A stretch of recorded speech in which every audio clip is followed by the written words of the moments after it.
संसार का रास्ता हमेशा दुर्गम होता है, पथरीला होता है, कांटों से भरा हुआ होता है, कष्टपूर्ण होता है, मन को आनंद नहीं देता।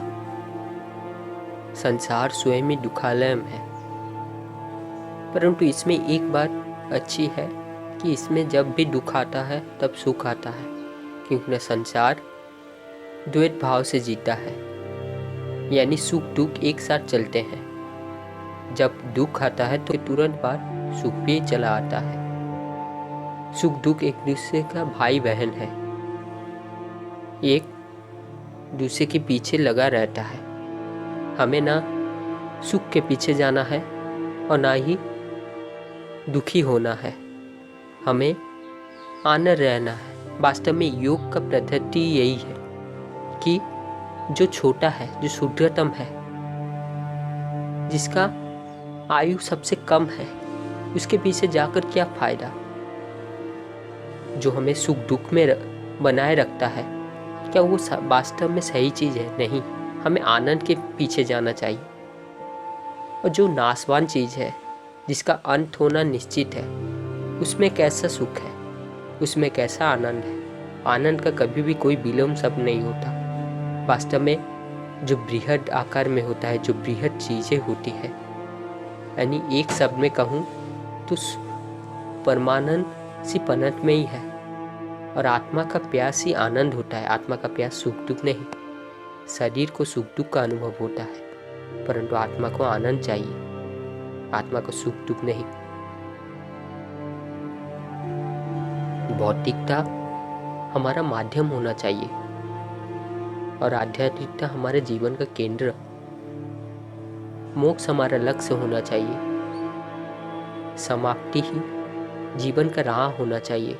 कुछ नए कर्म करने का राह, कुछ नए कर्म करने का उद्देश्य नहीं होना चाहिए।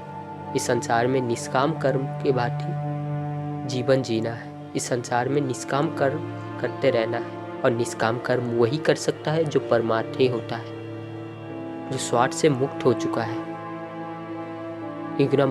मनुष्य तो अपने लालच में, अपने लोभ में, अपने काम के वशीभूत होकर, क्रोध के वशीभूत होकर कार्य करता है। और जो मनुष्य काम, क्रोध, लालच को छोड़ नहीं सकता, इनके वशीभूत रहकर कुछ भी चिंतन करता है, कुछ भी विचार करता है, जीवन जीता है, कार्य करता है, क्या वो वास्तव में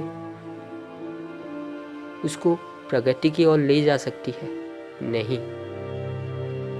वो धीरे धीरे उसको दुर्गति की ओर लेके जाती है। याद रखिएगा दोस्तों, भौतिक प्रसिद्धि जितने भी हो, हमारे इस संसार में जितने भी यश बढ़े, कीर्ति बढ़े, जितने भी सफलताएं आए, क्या यही जीवन का लक्ष्य है? और क्या यही सब कुछ है? नहीं, ये सफलता, ये यश, ये कीर्ति इस शरीर से संबंधित है। आपको कोई नहीं चिंते।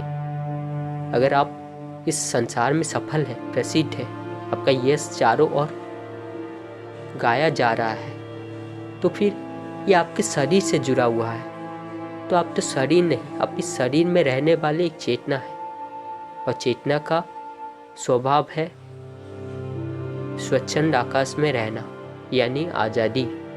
तो हम जब इस शरीर में बंधे हुए हैं, तो क्या हमारा प्रारंभिक कार्य और प्राथमिकता यह नहीं बन जाती कि हम इस शरीर से मुक्त हो जाए?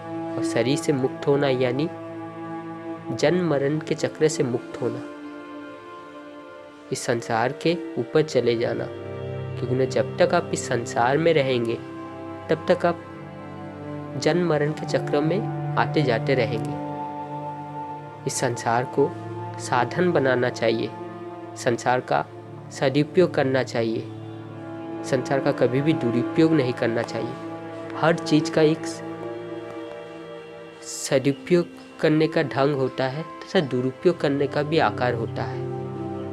आप कौन से को अपनाते हो, किसका चुनाव करते हो, ये आपका ज्ञान, आपका विवेक देता है।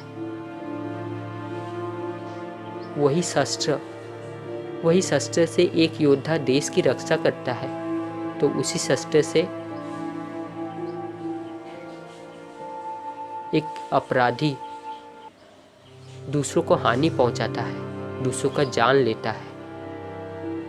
यानी महत्वपूर्ण शस्त्र नहीं है, महत्वपूर्ण वो व्यक्ति है। ठीक उसी प्रकार दोस्तों, ये संसार तो दुखालय अवश्य है, इसमें आनंद नहीं है, परंतु इस संसार को हम किस तरह उपयोग करते हैं, इसको किस तरह अपने जीवन में लाते हैं, हम इस जीवन को किस तरह जीते हैं, ये हमारे चुनाव के ऊपर निर्भर करता है। और हमारा चुनाव आता है हम किसकी संगत करते हैं, हम कैसे, हमारा ज्ञान का आधार कैसा है। वास्तव में जैसा हमारा ज्ञान का आधार होगा वैसे ही हमारी विवेक बनती जाएगी, और जैसा संग होगा वैसा ही रंग। इसीलिए दोस्तों यही कहूँगा कि अच्छे ज्ञान अर्जित कीजिए और अपने आप को पहचानिए और आनंद के पीछे भागिए। आनंद अनंत में है, अंत में नहीं। धन्यवाद।